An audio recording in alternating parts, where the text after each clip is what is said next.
Balaam frappa l'ânesse pour la ramener dans le chemin. Une ânesse muette, mais qui va parler. L'ange de l'Éternel se plaça dans un sentier entre les vignes. Il y avait un mur de chaque côté. Verset 25. L'ânesse vit l'ange de l'Éternel. Elle se serra contre le mur et pressa le pied de Balaam contre le mur. Balaam la frappa de nouveau. Pour la deuxième fois. Verset 26. L'ange de l'Éternel passa plus loin et se plaça dans un lieu où il n'y avait point d'espace pour se détourner à droite ou à gauche. L'ânesse vit l'ange de l'Éternel et elle s'abattit sous Balaam. Donc, elle s'affala au sol. La colère de Balaam s'enflamma. Il frappa l'ânesse avec un bâton. Verset 28. L'Éternel ouvrit la bouche de l'ânesse. Quel miracle! Il ouvrit. Et il y a une autre vidéo que je vous recommande. C'était un travail monumental. J'avais recensé tous les miracles énumérés dans la Bible. C'est un enseignement merveilleux. Tous les miracles. Je ne sais pas s'il y avait 438 ou je ne sais pas, tous les miracles énumérés dans la Bible. Donc, voilà un miracle que nous avons énuméré. Voilà aussi une vidéo que nous devons retrouver si elle n'existe plus. Donc, l'Éternel ouvrit la bouche de l'ânesse et elle dit à Balaam, que t'ai-je fait pour que tu ne m'aies frappé déjà 3 fois?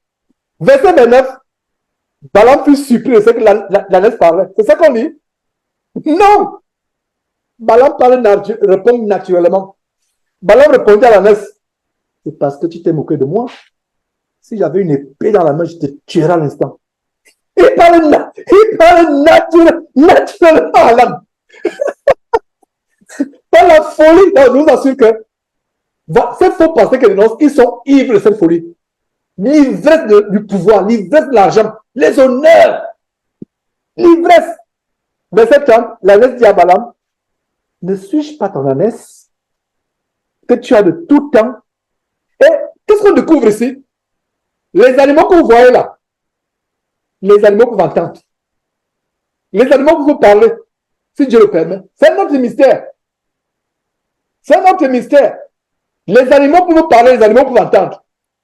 Est-ce que vous savez, dans l'émission où vous vous rappelez, pour ceux qui ont suivi cette émission, comment j'avais piégé un grand marabout, Maître Salomon, qui a 5 millions de personnes qui le suivent sur les réseaux sociaux.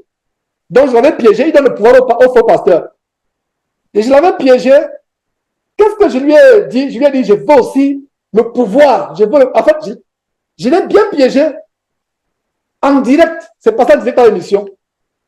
Il me dit, donc, parce que quand tu contactes un marabout, il sait d'où tu viens. Il sait déjà d'où tu viens. Mais avant de le contacter, j'ai prié, j'ai dit, Seigneur, Dieu, brouille ses radars. Avant de l'appeler, j'ai fait cette prière. Seigneur Dieu, brouille ses radars. Qui ne sache pas où j'appelle. Qui ne sache pas d'où je suis, d'où j'appelle. Effectivement, Dieu a exaucé ma prière. Parce que ces marabouts-là, si vous n'avez pas la puissance de Dieu, quand vous appelez, c'est là où vous appelez. Mes parents, avant de devenir chrétien, par mon canal, Dieu soit loué pour ça, on allait chez les marabouts. Des fois, les marabouts te disent des choses. Et pourquoi ils disent des choses? Ils travaillent avec l'esprit familier. Quand vous allez chez un marabout, je vous une parenthèse parce que vous avez de voir un des plus grands marabouts dans la Bible, Balaam. Qu'est-ce qui se passe? C'est pour ça que je vous une parenthèse pour que vous ne soyez pas émerveillés. Quand vous allez chez un marabout pour vous demander des conseils, il vous montre ce que vous avez fait hier. Vous n'avez dit à personne, même à votre mari, soeur, même à votre... vous n'avez dit à personne. Il vous dit ce que vous avez fait. Qu'est-ce qu'il fait? Je vous donne le secret. Il entre en contact avec les esprits familiers qui sont autour de toute personne qui n'est pas reconvertie. Ce sont ces esprits-là qui lui donnent des informations sur vous et ils vous révèlent. Ne soyez pas épatés. Ne soyez pas épatés par cela. Et donc, ce marabout-là, j'ai prié Dieu pour qu'il bouge ses postes. Non, mais j'ai appelé. Vous appelez d'où là? Vous êtes quoi? Vous êtes où? C'est sa femme. Il a dit que je suis occupé. Et quand je lui ai dit que j'appelle, c'est un pasteur depuis les États-Unis. Dès qu'il a entendu depuis les États-Unis, il s'est dit que, là-bas, peut-être que c'est 500 000 $ qui vont arriver. Sa femme est courue dans la chambre, c'est un pasteur depuis les États-Unis. J'entendais un pasteur depuis les États-Unis. Et il est venu, on a commencé. J'ai dit que je suis un évangéliste, je recherche le pouvoir. J'aimerais avoir la main qui fait tomber. Il dit, vous êtes où là? Vous êtes où? Il dit, je suis bien. Alors, il n'a pas vu. Dans mon cœur, il dit, merci Seigneur. Donc, on va commencer à parler. Et pour vous qui avez suivi la vidéo, et pour vous qui ne l'avez pas suivi, je vous la résume. Il a commencé à me dire qu'est-ce qu'il faut. Il me dit des choses comme ça ne se passe pas au téléphone. Il faut envoyer certains indices, il faut envoyer ceci, cela.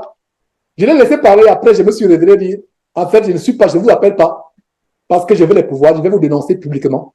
Vous êtes un faux, vous êtes qu'est-ce que j'avais dit même? J'avais dit, vous êtes un marabout. Et comment se fait-il que Salomon vous aveuglez, vous amenez les pasteurs à tromper les gens à travers le monde en donnant le faux pouvoir? Il a commencé à se justifier. Mais le témoin, c'est que cet homme ne parlait plus. Il était devenu presque muet. Alors, je l'ai dénoncé. Et pourquoi j'ai fait la partie avec Salomon? Sur son site, il avait des chiens, des animaux de compagnie qui font exactement ce qui se passe ici. Des animaux sous magnétisme, des animaux de compagnie, des chiens. Il y a un mot là pour ces chiens. Il faut que je vous ouvre les yeux par rapport à ça. Et allez, au Cameroun, j'étais enfant, il y a une histoire tellement... dans la famille, c'est une histoire qui se racontait. Je pense que c'est une connaissance qui travaillait, si je me rappelle très bien. Voilà, l'expression vient de venir. Les animaux guident, les chiens guident. En fait, on prend un chien, le marabout invoque un démon sur le chien peut se mettre à parler. Le chien écoute. Et le maître du chien a la capacité de même communiquer, d'avoir une conversation avec le chien. Est-ce que vous voyez comment Satan imite les voix de Dieu? Ici, Dieu a fait parler une ânesse. Les animaux peuvent parler. Mais les animaux qui parlent par Dieu, c'est un miracle que Dieu a fait. Et ça arrive pas tout le temps. Ça, c'est un miracle. Mais les animaux qui parlent sous les pouvoirs des démons, en fait, ce n'est plus le chien. Le chien devient un corps par lequel le démon se manifeste. Comprenez très bien cela. Pour que vous ne soyez pas épatés si les telles choses arrivent. Quel est l'endroit de prédilection que les démons aiment? Le corps de l'homme. C'est là où les démons aiment rester, le corps de l'homme. Et en dehors, si les démons ne peuvent pas avoir le corps de l'homme, ils se contentent de quoi? Du corps des animaux. C'est ce qui s'est passé avec, quand Jésus a chassé les démons, la légion des démons qui étaient dans le fou. Le fou qui est dans le sépulcre, que vous vous rappelez l'histoire, n'est-ce pas? Donc, quand il a chassé les démons, pardon, les démons suppliaient, nous sommes légion, vraiment, tu es venu tourmenter, pardon. Donc, ils savaient qu'ils devaient être chassés. Ils ont supplié Jésus de les envoyer dans les animaux. Ça, c'est les mystères. Nous avons dit que l'évangile des mystères spirituels, vous lisez, vous passez vite, alors que c'est les révélations que Dieu nous donne. Et nous voyons cela autour de nous, comme ce que je suis en train de vous montrer par rapport aux animaux guides. Alors, les démons ont supplié Jésus. Il dit, jette-nous dans les pourceaux. Donc, quand les démons n'ont pas le corps humain est le moyen par lequel les démons sont à l'aise. Pourquoi? Un démon est une entité incorporelle, immatérielle. Le démon, pour avoir le plaisir sexuel, doit passer par le corps d'un homme. Pour savourer la cigarette, pour ceux qui savourent la cigarette, les guillemets, le démon doit posséder quelqu'un et la personne devient accro au tabac, à la cocaïne, à la boisson, même à la nourriture, la gloutonnerie. Parce que le démon, dans son entité de démon, son corps de démon, ne peut pas savourer la nourriture, les plaisirs sexuels, la drogue, la cocaïne. Donc, il faut qu'il trouve un corps. Et ce corps-là, pour lui, c'est un support. C'est comme on dit quelqu'un qui n'a pas les dents. Il met un dentier. En fait, le corps humain devient un dentier pour le démon pour bien croquer les plaisirs de la chair. Il n'y a pas meilleur exemple. Si vous n'avez pas compris ça, je ne sais pas quel exemple je peux vous donner pour comprendre. Donc, le corps humain devient le dentier pour le démon pour manger les plaisirs de la chair. Parce que dans son corps lui-même, c'est pour ça que quand le démon, pour que le démon sorte d'un corps, il y a eu des délivrances où le démon sort en pleurant, en criant les cris. On a vu dans la Bible, et même j'ai expérimenté cela. Ici à Houston, le démon crie, il part, il supplie, il crie, il part. Il part, je parle, il crie, il part. Et la personne est délivrée. Alors, quand le démon ne peut pas trouver le corps humain, il se contente du corps animal. Quand il ne peut pas se contenter du corps animal, il se contente de l'arbre. Si vous allez dans une forêt, un arbre commence à bouger, à parler, à vous sourire. Vous n'avez jamais pris une goutte d'alcool dans votre vie. Vous n'avez jamais même fumé la cigarette. Et vous ne rêvez pas. Vous frottez les yeux, vous regardez, l'arbre en train de parler. C'est pour cela qu'il y a une religion ici, chez les Native Americans. Les Native Americans, ça dit que, excusez-moi, j'ai parlé, j'ai dit Native Americans, ça m'a l'air comme Les Indiens, voilà, merci, les Indiens. Les Indiens adorent l'arbre, enfin, les Indiens ont une religion aujourd'hui qui est presque américanisée, les druides. Et c'est aussi un aspect de l'arbre, la Kabbale. C'est la Kabbale version indienne. Ils ont leur arbre. Et on a ce qu'on appelle les dreamcatchers. Je ne sais pas ce qu'on appelle, comment on dit dreamcatcher en français. Vous voyez des bijoux, des pendatifs attrapés de rêves. Je sais que le traduit mot à mot. Je ne sais pas si c'est la vérité. Comment on dit dreamcatcher? Vous voyez, il y a des pendatifs, même dans les magasins, les supermarchés, il y a des pendatifs, l'artisanat indien, native américain, des Indiens américains, pas les Indiens de l'Amérique du Sud, mais les Indiens de l'Amérique du Nord, aux États-Unis, au Canada. Ils ont, en fait, ils adorent l'arbre. Vous voyez, par exemple, quand on était enfant, pour ceux d'entre vous qui suivaient les dessins animés, regardez par exemple Pocahontas. Vous voyez, Pocahontas, quand l'arbre se met à parler, ça, c'est les démons qui font parler l'arbre. Il y a des gens qui ont témoigné qui sont allés dans un arbre, l'arbre se met à parler devant lui, il a fui. C'est que cet arbre a un démon. Donc, nous chrétiens, si tu vas en brousse, moi par exemple, il n'y a pas meilleur plaisir après une semaine de travail d'aller vraiment à la nature, me relaxer, me balader. La pêche, c'est une des activités que j'aime, beaucoup de choses, et j'aime la nature. Donc, si tu aimes la nature comme moi, frère ou soeur, et tu vois l'arbre en train de parler, prends autorité sur le démon, c'est cet arbre au nom de Jésus-Christ. Chasse ce démon, n'aie pas peur. Mais si tu ne connais pas ce que tu dis là, tu vas fuir. Tu vas dire que, est-ce que je suis devenu fou? Est-ce que je dois appeler un psychiatre demain première heure lundi? Est-ce que je dois... Non, tu n'es pas fou. Prends autorité sur ce démon. Dis-toi, démon, dans cet arbre, pas. Donc, voilà comment les démons agissent. Et parlons maintenant des animaux. Pourquoi je mets cette parenthèse? De même qu'il en a parlé, il y a les marabouts qui donnent les animaux guides. Et l'exemple pour laquelle j'ai parlé, c'est Salomon que j'avais pris la main dans le sac, en pleine émission, publiquement au monde entier. C'était terrible cette émission. Quand je pense à ça, je dis waouh, on a fait de ces émissions terribles. Ça a été une émission de combat. Avec publiquement, la main dans le sac. Il croyait qu'il avait un client. Il a dit non, tu n'es pas, tu es un faussaire, il faut te repentir. Alors, sur son site, il y a ce qu'on appelle les animaux guides. Et les animaux guides, et justement, je me rappelle quand j'étais enfant, je ne sais pas s'il y avait une connaissance qui travaille chez un expatrié allemand au Cameroun. Il avait un berger, un chien. Quand il rentre le soir, le chien lui dit tout ce qui s'est passé à la maison. C'est une histoire qui m'a scandalisé quand j'étais petit. Et des fois, on le surprend qu'il a la conversation avec le chien. Il parle avec le chien, il n'y a personne. Il n'était pas marié, il vivait seul avec le chien. Donc on le surprend qu'il a une conversation avec le chien. Il parle avec le chien acquiesce, il parle, et quand il vous dit tout ce que vous avez fait. La maison n'avait pas de caméra. Il vous dit tout ce que vous avez fait. Pour ceux qui sont allés sur le site, pour ceux qui ont vu l'émission de Maître Salomon, j'ai montré comment il avait les animaux guides. Il les vendait. Et ça se vend même jusqu'à aujourd'hui. Allez sur Amazon aux États-Unis ou bien sur le site de vente ici aux États-Unis. Si vous voyez les animaux guides, il y a des gens qui vont vous appeler. L'animal est déjà chargé de démons et vous l'amenez. Et vous voyez, il y a des animaux tellement intelligents. Il y a des vidéos sur Twitter ou sur Google, YouTube, Facebook où on montre des animaux intelligents. C'est vrai, certains sont intelligents, mais je peux déjà vous dire que au moins 50% des animaux intelligents sont des animaux remplis des esprits guides. Et même s'ils n'ont pas été remplis d'esprits guides, il y a des animaux qui sont possédés par les démons. Et vous voyez ce qui s'est passé? Un chat est sorti de nulle part. Il est parti de nulle part, le chat, et je ne vous ai même pas fait suite, il est sorti de nulle part. Un chat tellement beau, très mignon chat. Le cœur de mes enfants fondait avec ce chat. On a pris ce chat, il ne fuyait pas. Et mais la prière que j'ai faite à Dieu, Seigneur Dieu, s'il y a quelque chose de maléfique à ce chat, parce qu'on a fait, nous avons un blog de voisinage. Nous avons un site privé. C'est-à-dire qu'il y a une urgence, il y a quelque chose, quelqu'un a perdu, par exemple, quelque chose dans le voisinage, il y a un blog privé. Nous écrivons. Donc j'ai écrit au blog, j'ai dit voilà, il y a un chat ici, j'ai envoyé des photos. Si vous reconnaissez votre chat, venez le prendre. Et personne n'a répondu. Bon, je me suis dit ça, c'est un chat égaré. Ça me surprenait, il était bien entretenu, bien éduqué. Il sortait pour aller se soulager. Et quand vous voyez le chat, il est bien, je vais dire domestiqué, bien domestiqué.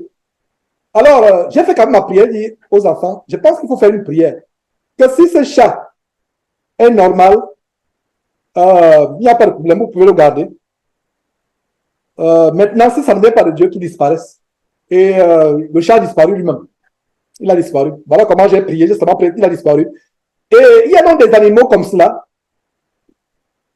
Un démon peut entrer dans un animal. Et si vous aimez les animaux de compagnie comme moi, la preuve en est que j'ai une histoire assez particulière. Je suis né prématuré, je suis né à 6 mois. Les médecins avaient dit à mes parents que je ne marcherais plus jamais. Donc, c'est ce qu'on leur avait dit, que je ne marcherais plus. Je suis né à 6 mois, et 6 mois à Douala, en 68. À l'époque, il n'y avait pas de couveuse, etc. Donc, on m'enveloppait dans du coton. Et on disait que je devais être, la probabilité d'être invalide était grande. Et donc, 1 an, je n'ai pas marché. 2 ans, je n'ai pas marché. Donc, mes parents avaient perdu l'espoir de pouvoir marcher. Alors, ma mère est partie faire des courses. Et quand elle rentre, selon ce qu'on m'a dit, je ne me rappelle pas, elle me dit, mes premiers pas étaient sur le chiot qu'on avait.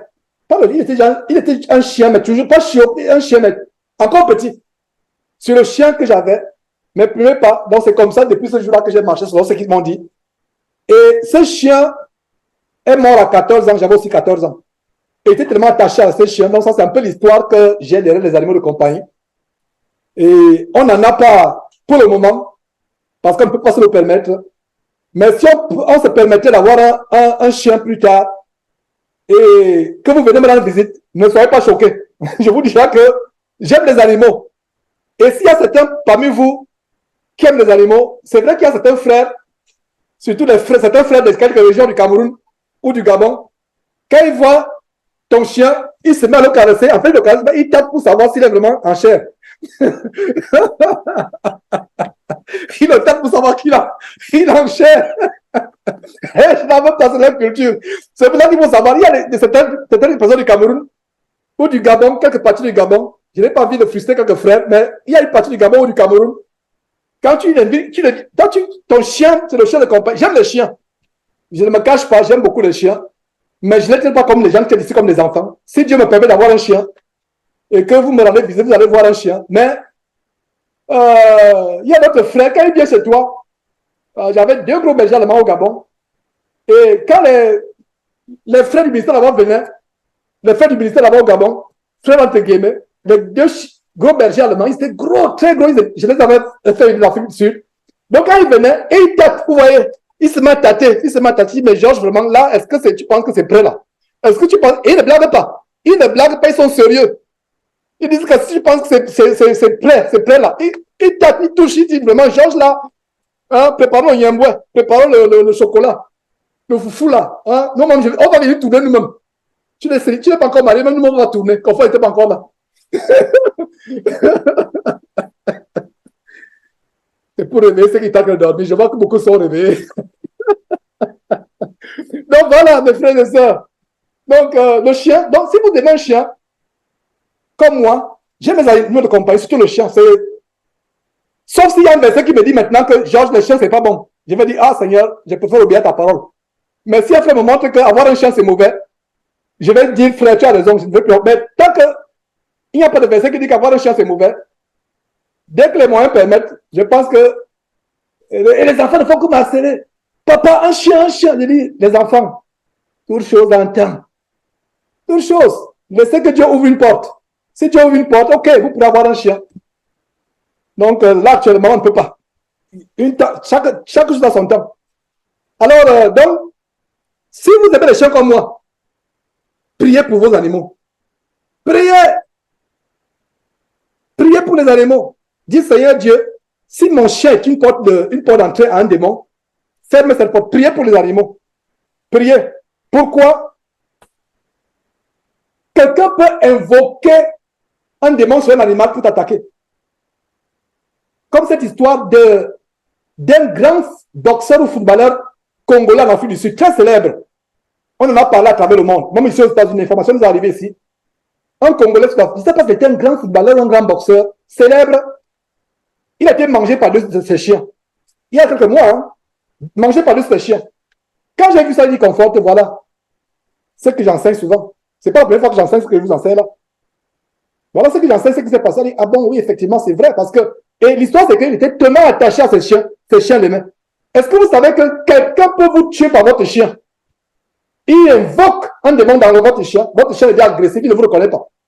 Même l'odeur, parce que le chien reconnaît son maître par les odeurs, etc. Quand il renifle, il ne sent plus ton odeur. Il est perdu. Il est agressif. Voilà. Et il y a eu des cas comme ça. Donc, si vous avez des chiens avec vous actuellement ou des animaux domestiques, moi, je n'aime pas tellement les chats. Mais si vous avez un chat, c'est pour vous n'avez pas péché.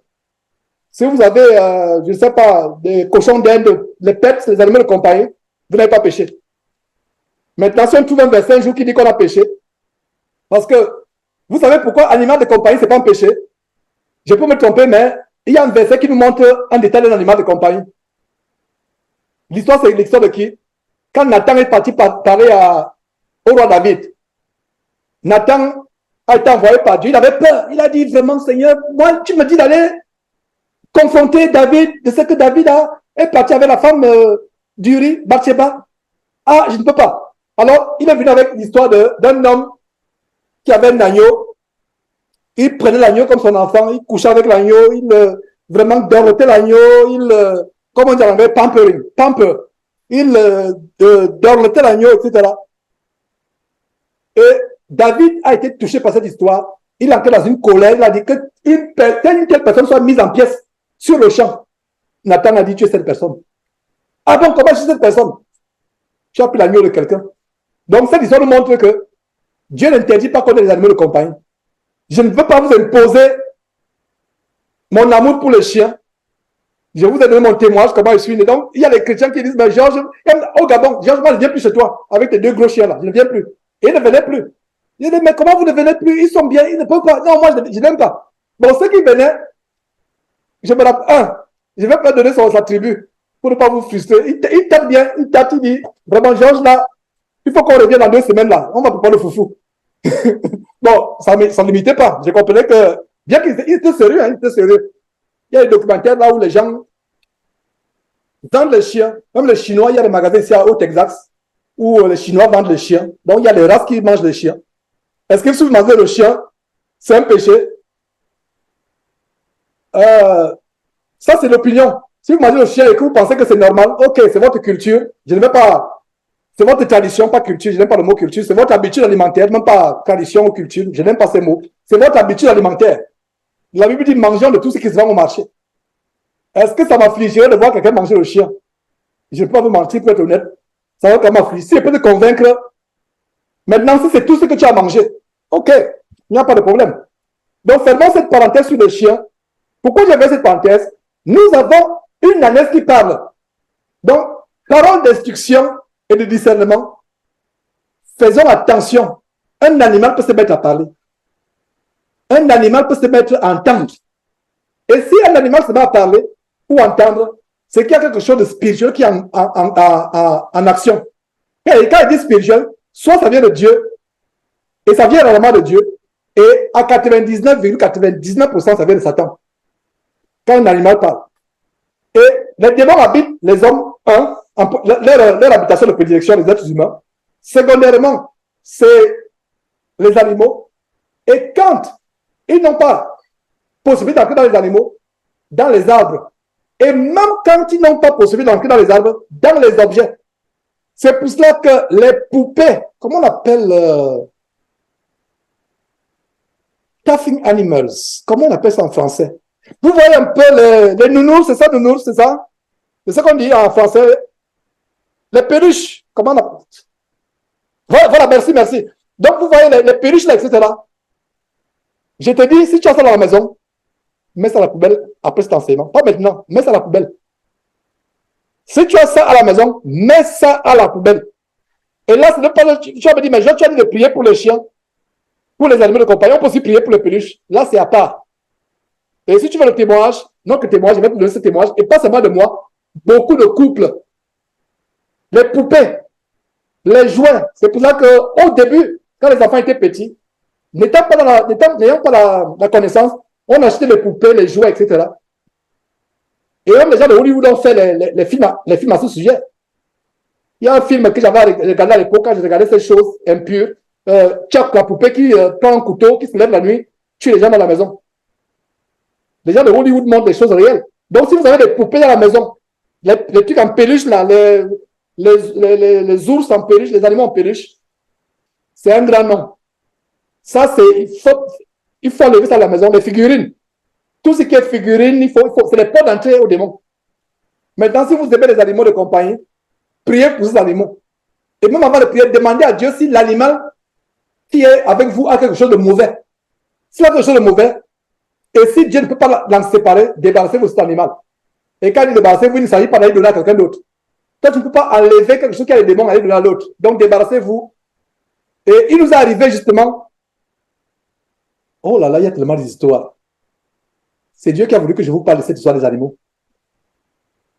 Il y a plusieurs années, une collègue de confort lui a dit, je me débarrasse de ma caniche.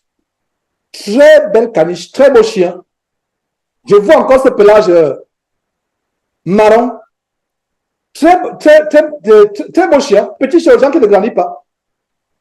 Il a mené, on était tellement content. Et le jour où Confort va prendre le chien, il y a crevaison d'abord. Il y a crevaison. Elle va prendre le chien, il y a crevaison. Et elle a appelé la police. Une femme policière est venue. La femme policière a démonté la roue. Enfin, démonter la roue, a changé. Parce qu'elle avait tous les équipements. On n'avait aucun équipement. Elle a aidé Confort. Confort a demandé, ça coûte combien? Elle dit non, non, ça ne coûte rien. Ça fait partie des impôts que vous payez. Ah, tiens, ok, merci. Elle a continué. Donc, elle est venue avec le chien. Donc, voilà le premier incident quand elle partait prendre ce chien, soit l'aller, soit au retour, chez cette collègue du travail à la maison. Et comme je vous ai dit, j'ai fait la prière. J'ai prié, Seigneur Dieu. Nous ne savons pas d'où ce chien vient. Comment ce chien a été. Et vous savez que, ici aux États-Unis, vous voyez quelqu'un parle avec son chien. C'est peut-être son chien, peut-être sa femme. Sa chienne est peut-être sa femme, son chien peut-être son mari. Mais je ne soupçonnais pas, Dieu m'est témoin que je n'avais pas soupçonné, même à cet instant, que ce fut le cas avec le chien qu'elle a eu la bonté de donner. Évitons de soupçonner le mal.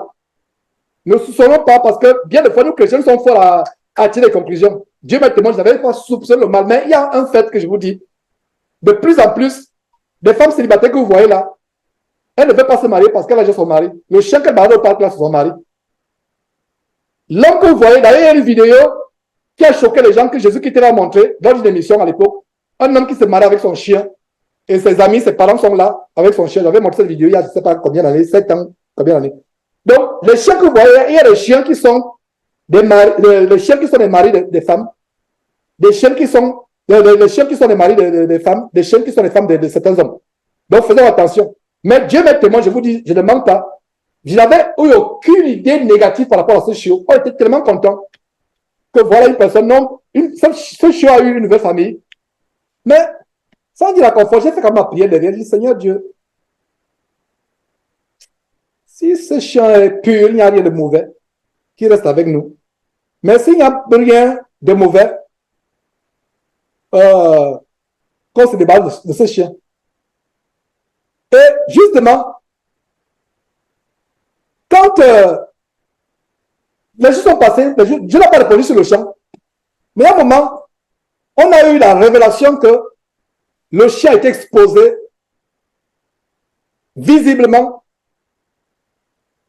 à la sexualité. Ça m'a fendu le cœur. Ça m'a fait mal. Ah! Les enfants étaient petits, j'ai dit, ok, je vais sortir avec ce chien, vous n'allez plus le revoir, ce n'est pas un bon chien. C'est pas un bon chien, je vais sortir avec le chien. Et, qu'est-ce que dit la Bible? Un homme qui couche avec un animal, ils sont punis de mort. On doit tuer le chien, on doit tuer l'animal, etc. Peu importe, ça c'est le commandement. Je suis parti. À l'époque, on vivait par dans une région semi-rurale, il fallait aller carrément en brousse. J'ai laissé avec le cœur défendant. L'animal a fait quelques jours à la maison. Je n'ai pas répondu le chien, mais Quand je lui ai eu la réponse, je dis, ah tiens, le Seigneur est merveilleux. J'ai pris le chien. Je suis parti déposer le chien loin, très loin de la maison, à peut-être 5 kilomètres, là où il y avait un parc et le parc était traversé par une forêt. J'ai laissé le chien et suis retourné. On s'est débarrassé du chien. Je n'ai même pas, puisque la femme, il n'était pas question, je n'ai même pas eu la pensée d'appeler la femme et dire que venez pas, non, ce chien-là. Maintenant, s'il devient un chien, un animal sauvage, ou s'il est mangé par un fauve, je ne sais pas, par un aigle qui va le prendre. Donc, voilà. Donc, au fur et à mesure que j'enseigne comme cela, des histoires viennent qui confirment ce que je suis en train d'enseigner. Faisons attention, mes frères et sœurs. Quelqu'un vous offre un chien. Si vous aimez les animaux comme moi, ne vous précipitez pas. Ce chien pouvait être le partenaire sexuel de quelqu'un. Ce chien pouvait être un animal guide. Et la plupart de ces animaux sexualisés, c'est aussi les animaux guides. Ils vont voir les marabouts. Donc, ce n'est pas par hasard que j'ouvre cette grande parenthèse. Si vous êtes comme moi, vous aimez le chien ou peu importe, un cheval ou on parlait d'âne ou peu importe ce que vous avez. Comme les gens, si vous voulez, vous aimez vivre dans une ferme, vous avez le style de vie. Ok, un cheval, une chèvre, peu importe, vous pouvez avoir. Mais faites attention, priez pour vos animaux. Et si quelqu'un vous offre un animal, priez aussi toujours. Essayez de demander quelle est l'utilité de cet animal. Bien des fois, il ne va pas vous dire que c'est un animal guide. Il ne va pas vous dire que c'est un partenaire sexuel de zoophilo, de bestialité. Maintenant, c'est à toi de prier que Dieu te révèle. Et quand Dieu te révèle, tu t'en sais pas. Et même avant de faire entrer, parce que normalement, on aurait même dû prier avant de faire entrer cet animal dans la maison. Mais c'est des choses, nous apprenons avec nos erreurs. Et bien de fois, les meilleurs enseignements dans la vie, c'est l'erreur. Vous voyez, on apprend avec les erreurs. Et c'est arrivé, c'est une erreur qui nous est arrivée. Et aujourd'hui, je vous enseigne cela pour que vous soyez prudents. Peu importe là où vous vivez, les animaux là ne sont pas simples.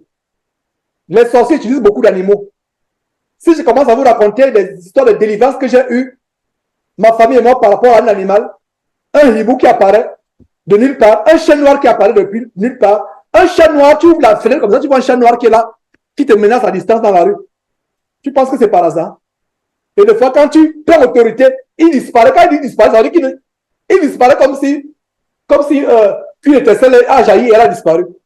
Les animaux sont dangereux. Vous voyez comment ces enseignements, c'est pour ça que ces enseignements mettent du temps. Je peux ouvrir des parenthèses, et dans ces parenthèses, il y a d'autres enseignements à l'intérieur. Donc, aujourd'hui, nous avons été enseignés sur les enseignements. Je pense que l'équipe de Jésus-Christ TV, nous devons couper cette partie et à mettre les chrétiens et les animaux de compagnie. Donc, voilà un titre que je vous suggère. Donc, celui qui est le premier à publier, publie en coupant cette partie en mettant les chrétiens et les animaux de compagnie. Témoignage ou je ne sais pas quoi, exhortation, comment devons-nous comporter. En partant de l'exemple d'un âne, qui est un animal de compagnie. Voilà comment quelqu'un tabasse l'âne. L'âne lui ouvre les yeux, mais il tabasse l'âne. Il tape l'âne. L'âne s'enfale, il tape. L'âne se met à parler. Il ne se rend même pas compte que l'âne a parlé. Donc l'Éternel ouvrit les yeux de Balaam, et Balaam vit l'ange de l'Éternel qui se tenait sur le chemin, son épée nue dans la main, et il s'inclina et se prosterna sur son visage.